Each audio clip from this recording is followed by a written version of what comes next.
Alright, so welcome back to my channel. Today I'm going to give you like a little quick, well not quick, but a little overview of how I use the chat bubble extension for GDevelop.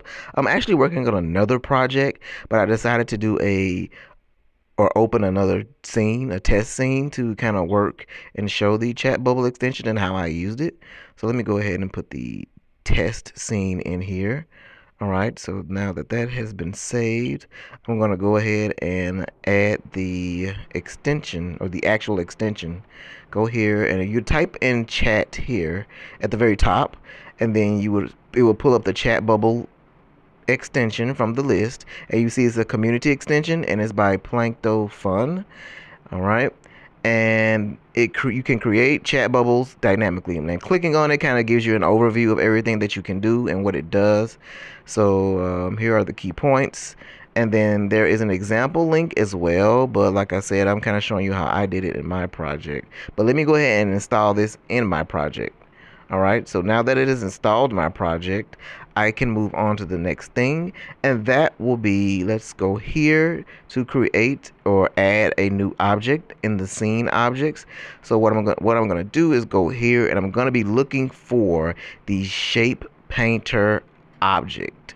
So that's what I need to find first. Let me get the shape painter object and then put that there. Alright, so in this particular shape painter object, you need to give it a name. So I'm going to name this one chat1. And then you need to uncheck these two fields under the object name. Alright, and here is where you would be able to change the interior color of the chat box. So I'm going to make that red. Alright, and once you do that, go to behaviors. You're going to add a behavior, and it's going to go to the top and type in chat. Type in chat and then add the chat bubble behavior. That allows the object to be drawn. There is another field down here for the tag properties. I don't need to do that because I did a chat box without a tag. If you did have a tag, you could change the color of that. So now that I have done that, what I'm going to do now is I'm going to apply that so it's added to the scene. So let me go ahead and apply that. And from here, I am going to duplicate this. So let me go ahead and do a chat 2. Let me go back to duplicate chat 2 and then do a chat 3. So now that I have duplicated, I can go in and edit the interiors of the other ones. This will be blue, and then this one will be, let's see, how about green? Green. All right, let's apply. Okay, so now that I have done that, I need to do some other things as well while I'm setting up the scene. So let's go to add. I'm going to go and add some assets, which will be some cats. So today I want to use cats as the objects because, you know, cats are awesome, right? And I'm going to go ahead and add those cats. And I'm going to do a little speed through, so it's going to be fast. Go ahead and do this, speed it up everything. It takes a little bit longer, but anyways. All right, so now that we have done that, or now that I have done that, I'm going to get my cat here. Let's see, cat 2, cat 1. All right, I have all the cats that are here. So what I'm going to do now is go and change the background to something that's a little bit more better for my eyes. How about orange? I think orange would be okay. I'm not a fan of orange, but I'll use it in this case. All right, I'm going to add cat 1 to the scene. All right, so let's go ahead and see what size I would want cat 1 to be. Let's resize the window, and I like cat 1 being at 2. Let's do 230 and 190. Okay, so I can now add cat 2 and then cat 3 to the scene. And from there, I will click and select both of those and then go to the properties. And then I will change to the same width and height as cat 1. So that way it'll change both of them at the same time. Make sure you just, do that just for that and click off of it. So I'm going to move cat 2 down, move cat 1 in front, and move cat 3 up here. All right, so now I have all my cats on the scene. Yeah, they all like they're in a gang. They're getting ready to fight or something. So I'm gonna go ahead and let's see what I'm gonna do from here. I'm gonna go ahead and go to add a new object, and the object I'm gonna add this time is not going to be any kind of cat, but an actual text object. So here I'm going to name this cat1, and I'm going to choose the font, and then I'm going to put some text, and it's going to be just placeholder text. So I'm going to put like a couple of periods. I'm going to change the text to white, and then there's an option to outline it at the bottom. I'm going to enable that, and then I'm going to turn it black. Okay, and apply. Wait a minute. Okay, yeah, apply. Now, wait, cat7. Oh, okay, yeah. So what happened is I already had something named cat7. So let me just name this kitty1. And then I'm going to go here and I'm going to duplicate this and then name this one to kitty2 because it's going to have the same properties. And then this one is going to be kitty3. All right, so I have all three text boxes that are text objects that are needed for the chat bubble behavior. Here I'm going to go to the object and I'm going to go to the points. So this is where you can do the custom points for your character. You can have the entire animation share the points, or you can just have the entire animation scene share the points. But I want to do something specific, so I'm going to create a point called speak, and this is where I want the chat box to appear. So this is going to be speak, and then I'm going to go over and get the point and put it to where I want it to be, which is right about here. Okay, so that's good. I've done that for cat1. And then you would just pretty much do the same thing for all the rest of the cats. So I'm going to do it for cat2. Edit the points, create a new point, call that point speak. And then I'm going to get that point and move it to where I want the chat bubble to appear, because I'm going to reference that later. And then I'm going to go to cat2 and do the same thing. Just add a new point and then change it to speak. And then bring it over, and boom, we are on the black cat. All right, so let me go ahead and apply that. All right, so all the cats have their points. Now I can go to the event sheet, and wow, yeah, this is going to be interesting. So let me go ahead and show you what I have to do. I'm going to go to the project. I'm sorry, not project, but the program manager. Let me go back and check something right quick here. I'm going to go to the project manager. And then I'm going to go, let me minimize my extensions. I'm going to go to the actual scene, these three dots, click on that, and then go to edit scene variables. Now I'm going to create some variables for dialogue and everything, so I can reference what to do.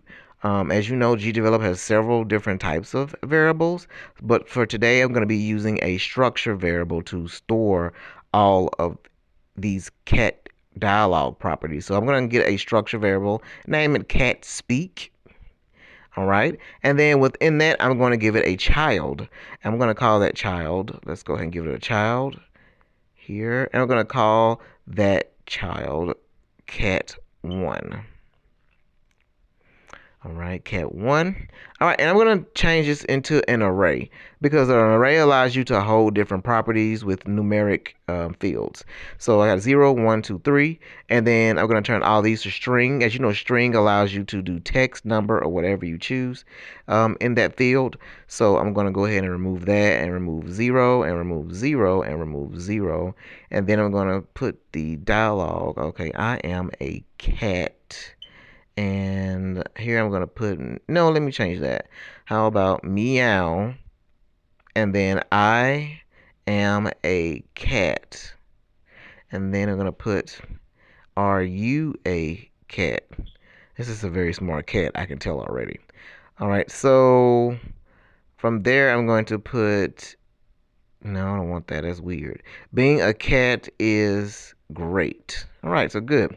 All right, so I have cat1's dialogue or kitty log already down here. So let's go ahead, and I have my structure, my array, and then I have my string children who I'm going to reference later. So I just go to here, copy it, and then paste it again. Change the title of copy of cat1, change it to cat2. So the array has a name, so cat2 is the name of this particular array. And then I'm going to just modify the text here. So let's see. I want you to say moo. I'll explain later. And then you're going to go, I like scratching people, because that's just a cat thing to do. And you're going to say here,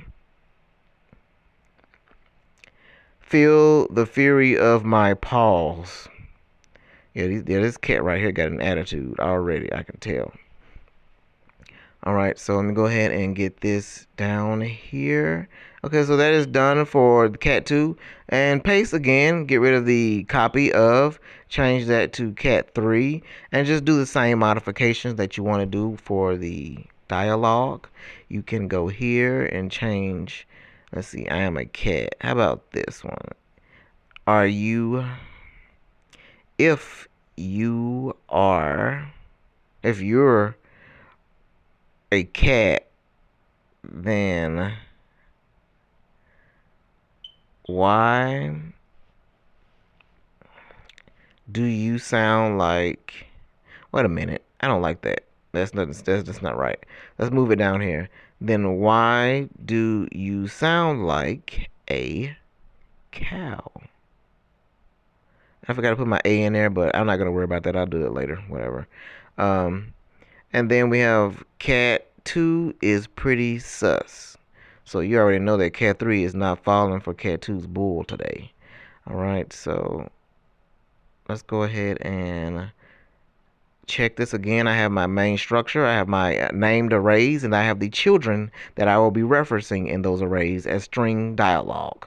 So I have all of this here ready to be referenced. Alright, let's go down. Okay, perfect. Alright, so let's move on over a little bit. Check this. Let me rephrase this right here. Prove you're a cat.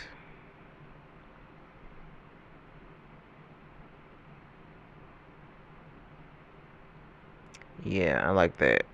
Then why do you sound like a cow? I'll change it later. I'm not worried about that right now. Just one missing word. All right, so we're gonna go here and add a condition, or actually for, well, I do normally do trigger ones automatically because that's just a habit I have. But for the chat bubble extension, you do not need to have any conditions, so it needs to be ran continuously. So I'm just gonna go to draw a chat bubble, which is here, and then I'm gonna pick the shape painter object that I want this to be applied to, which will be chat 1, and then I'm going to pick the position. So this is where I reference the points I mentioned earlier. I'm going to go to cat 1 dot point x, not x, but point x is the exact point. I'm going to put double quotes, and it's going to pull up speak, and then that's going to be for the point x. So this one I'm going to copy and paste, and it will be for point y with the same thing. And the chat bubble text object will be the actual text object, which is kitty 1. The base layer is the layer that I want to be on, and I'm going to go ahead and apply that, and I'm going to go here and copy and then paste this, and I'm going to just change the name from cat 1 to cat 2, cat 1 to cat 2, and then I'm going to go here from kitty 1 to kitty 2, change that text, and then I'm going to change the name of the shape painter to chat 2. And then we're going to do the same thing for the third instance. So I'm going to change it to 3, cat 3. All right. And then I'm going to go to chat 3 here. So everything has been done. Now, if I've done this correctly, it should appear. If I have not done this correctly, then it won't appear. So let's see what I have created. Okay, I don't see any chat bubbles. Why? Oh, wait a minute. I think I know why. You know what? I'm going to go ahead and let's see. Yeah, I think it's, I'm going to have to go back to that test scene. I bet I know. Okay, yeah, I know why. I did not add the shape painter objects to the scene. That was such a dumb mistake or a silly mistake. I'm going to leave that in there, though, because I am human and I make mistakes. So, it's a human thing to do. Sometimes you forget stuff. But I'm going to go ahead and add those chat shape painter objects there to reference each one of those. And now I'm going to see if those bubbles appear. And they do appear. So that was the issue solved. So you can see that we have the green, red, and blue chat bubbles for each cat. And they all have periods in them like I assigned them. So we're on a good track for right now. All right, so if I remember correctly, the blue one is the one with the attitude. The one with the blue check box is the cat with the attitude. But let's go ahead and do some setup for the text. All right, so I'm going to create another panel here, and I'm going to do a event group. I love doing event groups in the event sheet because it allows everything to be organized for me, and I like being organized. So I'm going to move this here, and then I'm going to add another event group. So let me go ahead and get the second event group from over here, and then let me add that one. All right, and I'm going to name this one, bring it down here, and then name this one cat 1.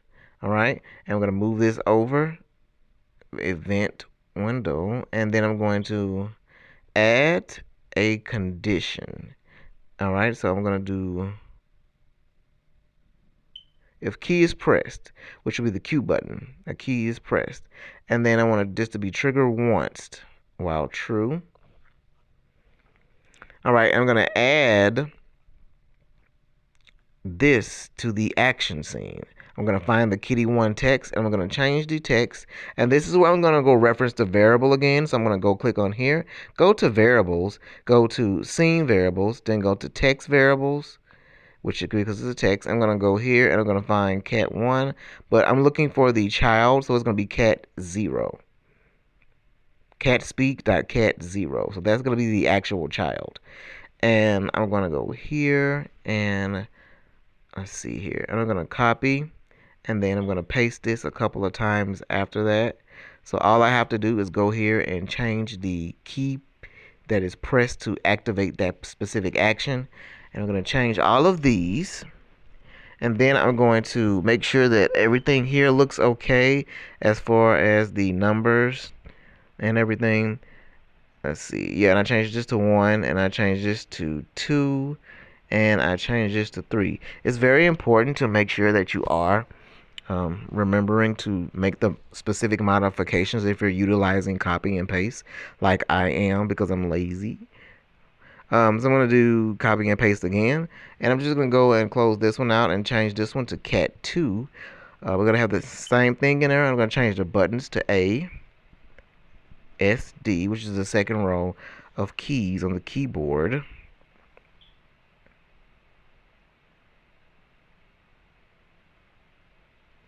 All right, and I'm going to make sure this is kitty2, kitty2, kitty2. Making sure that all of these are updated correctly with the right numbers. And since I'm on a different one, the array name will change from cat1 to cat2. Cat1 to cat2. Now remember to make these things that it's easy for you to remember. I'm just able to remember what I'm doing because this is a small scope type of project. But if it was something larger, you would need very specific names. All right, and so let's move to 3. All right, so I'm going to change this to 3, and I'm going to change the key that is pressed so that it activates the chat. All right, and then I'm going to do this, and then I'm going to change this here, and then I'm going to change this one as well. All right, and let's change this to kitty3, kitty3. Let's do this one as well, and this one as well. No matter how easy you want to try to make it, you're going to end up doing some work regardless. All right, change this from cat2 to cat3. Cat2 to cat3.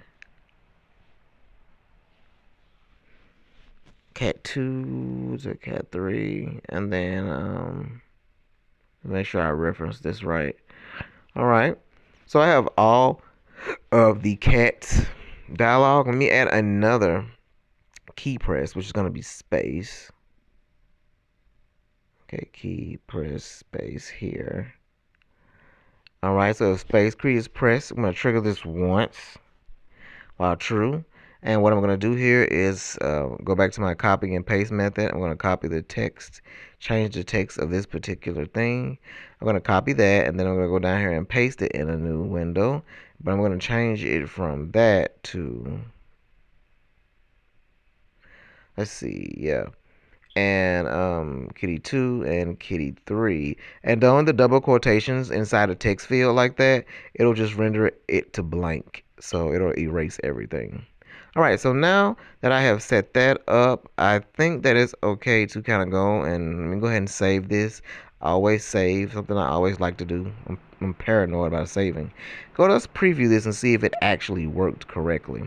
All right, so we have our cats with their check. Okay, so we have our cats with their text or chat bubbles. And so let's see. I am a cat. I press the button. Okay.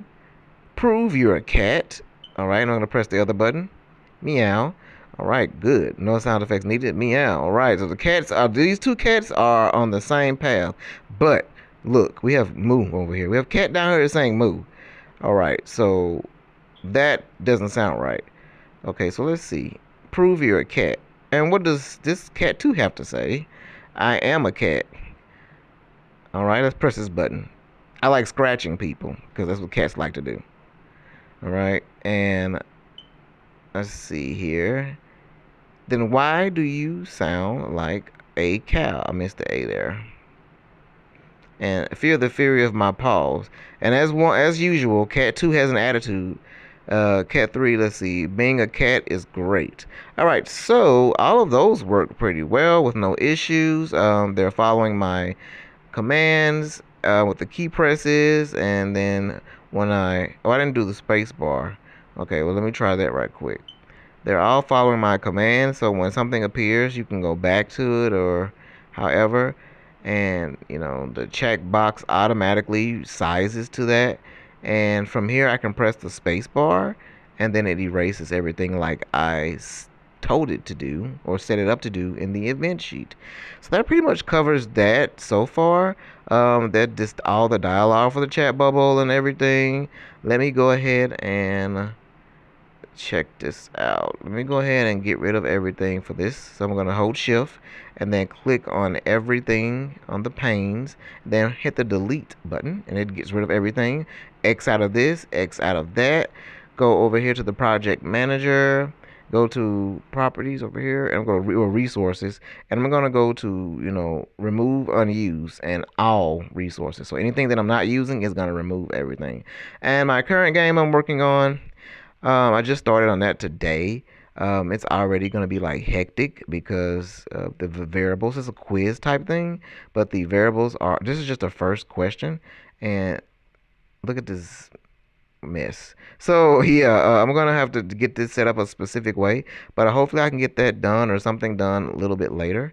But that was what I had to say about the chat bubble. It's not really hard to use, but thank you for watching.